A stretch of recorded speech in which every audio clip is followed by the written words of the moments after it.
안녕하세요. 캐디언스 시스템 김민성입니다. 이번 시간에는 솔리드 엣지 스케치 환경의 관계 구속 두 번째 시간입니다.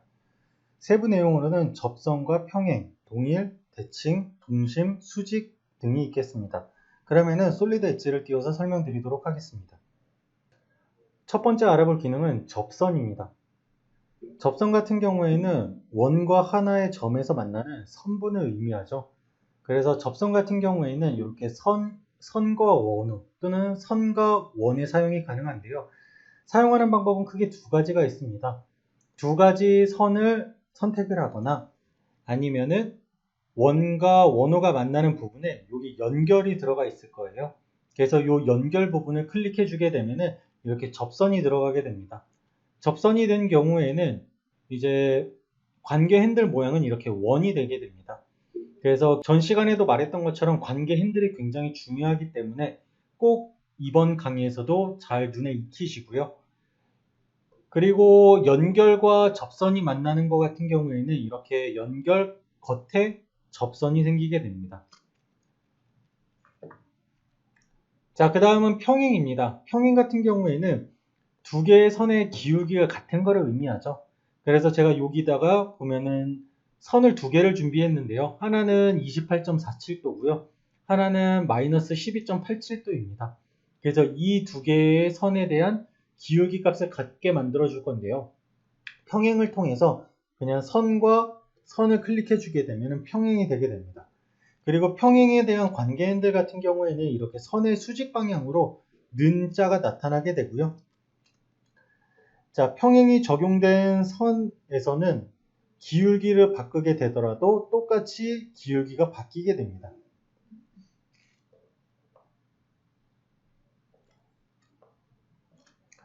자, 다음은 같음입니다. 같음 같은 경우에는 크기를 같게 만드는 기능이고요.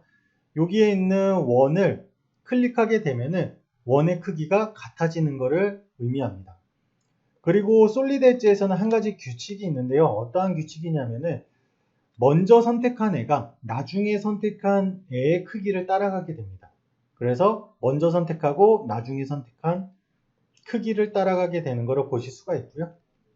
그리고 이렇게 같음이 적용된 것 같은 경우에는 크기가 변하게 되면은 모두 다 같이 바뀌게 됩니다.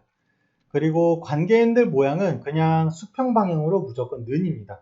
평행과 생김새가 비슷하기 때문에 혼동되면 안 되겠죠. 그래서 잘 눈에 익히시고요. 다음은 동심입니다. 동심 같은 경우에는 원의 중심점을 같게 만드는 것을 의미합니다. 그래서 동심 같은 경우에는 마찬가지로 선택과 선택을 통해서 이렇게 동심을 줄 수가 있고요.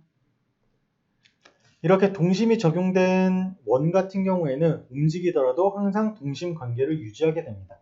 그리고 동심 같은 경우에는 관계 핸들 모양이 이렇게 원이 두 개가 그려진 모양을 볼 수가 있습니다.